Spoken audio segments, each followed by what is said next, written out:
Today, we're talking about how to spot potential signs of dementia in your aging loved one. So, we just kind of want to share with you guys a little bit of what are some of the top maybe 5 signs that you could be looking for. And share with me in the comments if you have a loved one that has dementia or that maybe you're concerned about. In fact, I just had a buddy that was telling me, I'm going to get where I need to be. Okay. That was telling me that they were noticing some problems with one of her parents and they were actually getting them in to see a neurologist. So let's talk today. And I want to share my screen with you guys.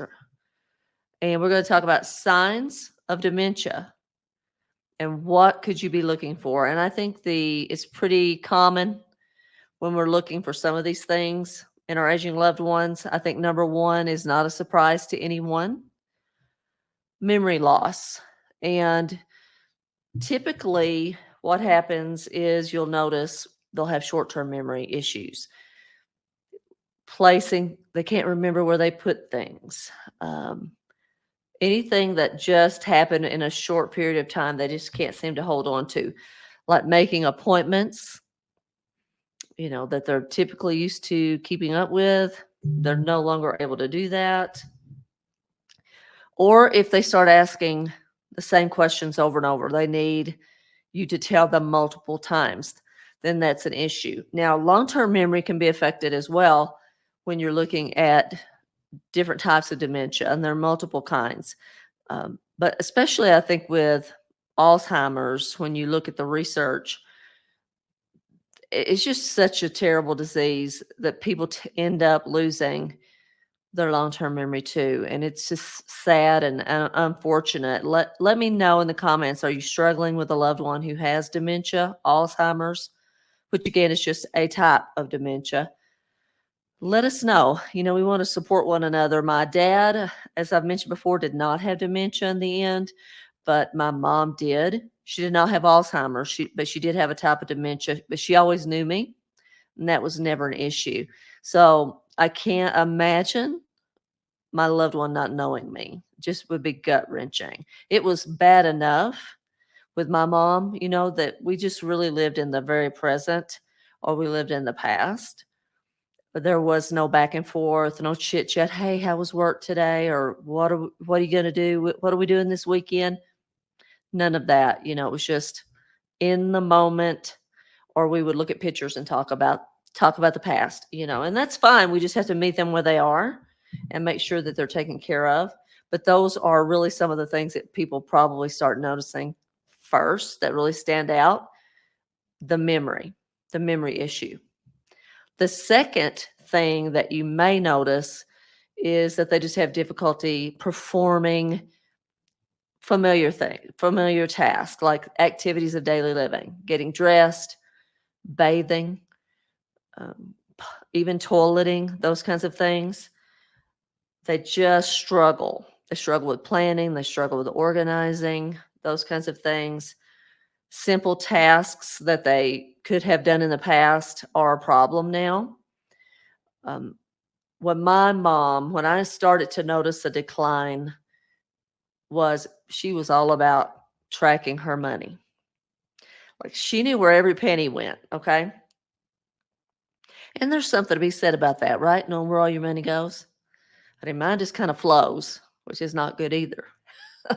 What are you? Are you to the penny? Or are you just kind of, oh, that's close enough?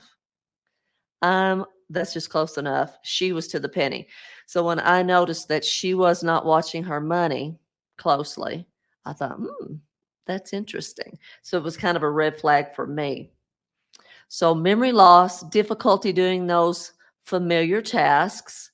Um, the last time that my mom drove, I would leave work at lunch. Once a week, she would go to get her hair done. And I would go to get her and help her get in the car. And she would follow me to where she was to take a left, and literally 16, 17 miles straight. And then we call it the beauty shop. That's what she called it. The beauty shop or salon was through the four-way stop to the left almost immediately, not far up the path, right? So the last day that she drove was when she followed me, and we took our left. I was going to go back to work, and she was going to get her hair done. She was driving down the turn lane. So I catch up to her, and I'm like, get over, you gotta get over. And she just, hey, yeah, clueless that she was in the turn lane. So that was the last time that she drove. I took her. From that point on, I took her to the beauty shop once a week. So things that she had driven that very familiar and a very simple path. It wasn't like 2 left turns and 1 right turn, 6 stoplights. Pretty much a straight shot once you took the left. And so that was another big red flag for me as well. So that's number 2. Number 3, language problems. I never saw that with her. I didn't see that with my dad either. But I'm a therapist. I've been a speech language pathologist for years, and I worked with adults for probably the first 20, 23 years of my career. And you do see that they struggle to find words. They have difficulty carrying on a conversation.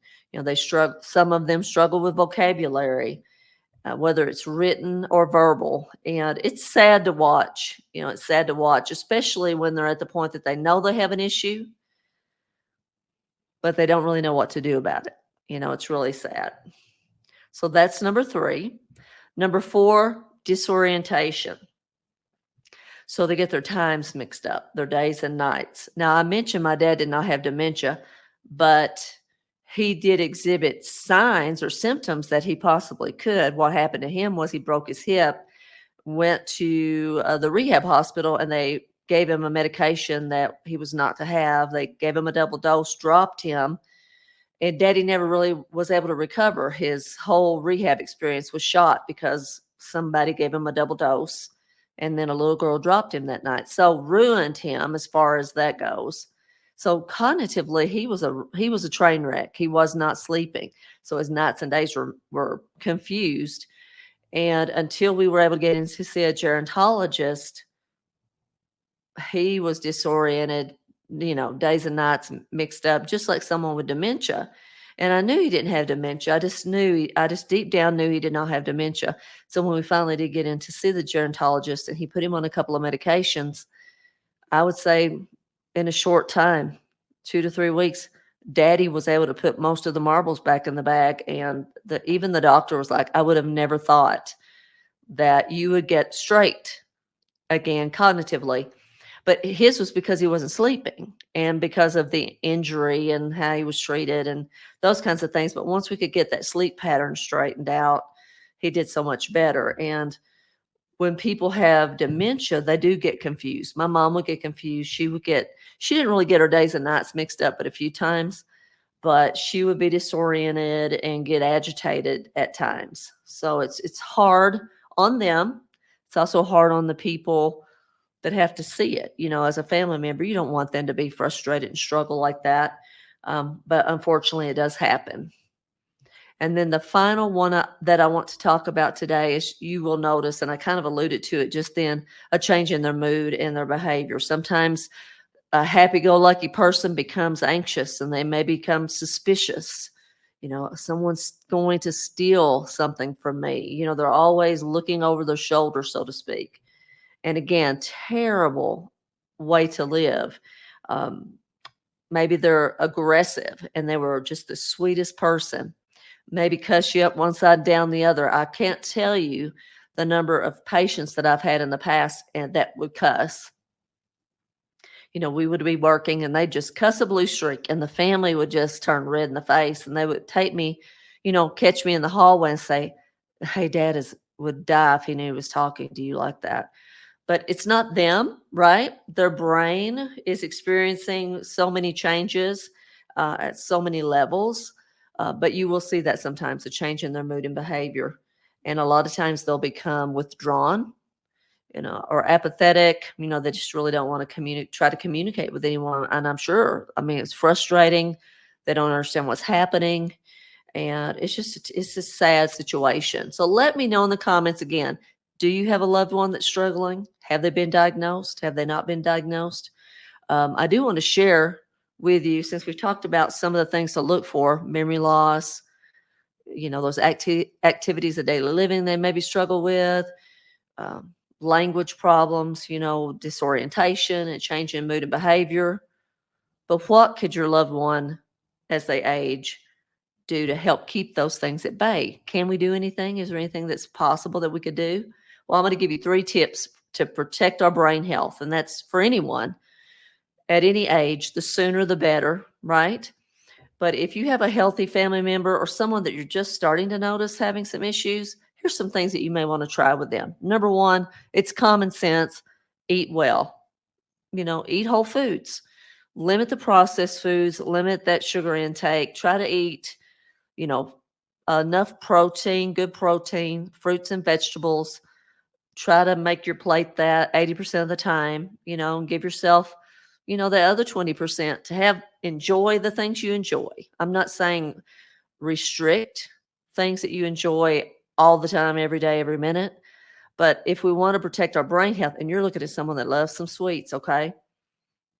But I would like for my brain to stay healthy. So I try to do that 80-20 or 70-30. And sometimes it's 90-10. Sometimes I'm over the charts and I do 100% for a month. It's just, if we could try to help them to be more consistent. I was reading some research the other day, and it stated that 60% of the food that Americans eat is highly processed. That is wild, okay? So just think about these things that I'm sharing with you that you could encourage you and your aging loved one to do that could promote good brain health, that could keep maybe potentially dementia at bay. This is not medical advice. I'm just sharing information that I have found to be helpful for me and for my family, and I want to share it with you guys. So eat well would be number 1. Number 2, move your body. Do some walking. I've shared this before, but I'll share it again in case this is your first time by the channel. This lady, she's a doctor at a university, always studied brain health. She's, I don't know, in her 50s probably. And she was sharing some research that has come out in the last year or so on a podcast that I was listening to that said, if your aging loved one walks 45 minutes 3 times a week, at a fair pace, they don't have to run, but a brisk walk, get their heart rate up a little bit, decreases their risk of getting dementia by 30%. I think that's amazing.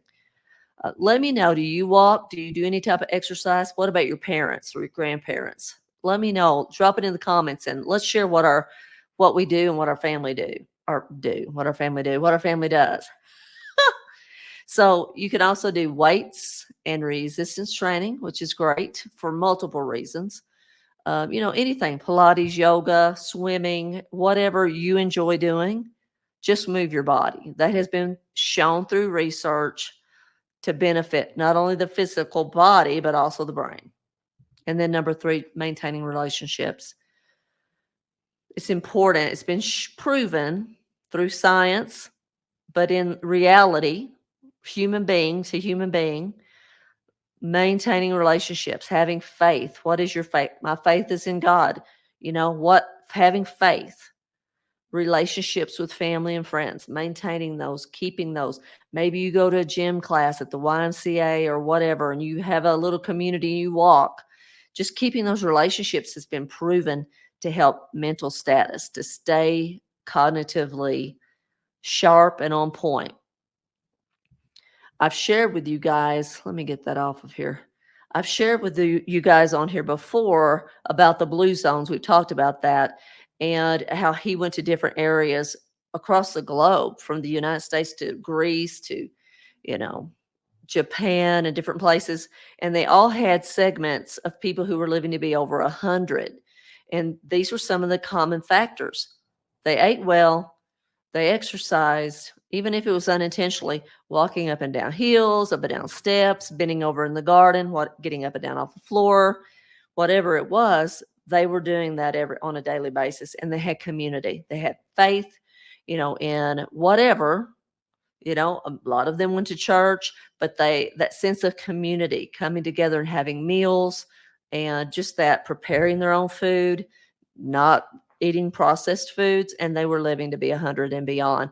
So there is something to be said about if we could incorporate that at least 80 to 20% of the time, we probably will reap some pretty good rewards from that. So let me know, guys, if you got value out of this. We appreciate you watching. If you're looking for a community to support you as a caregiver, we'd love to have you check out the Generational Guardians community. I'll put the link below. And remember to enjoy the journey, and we'll see you in the next one.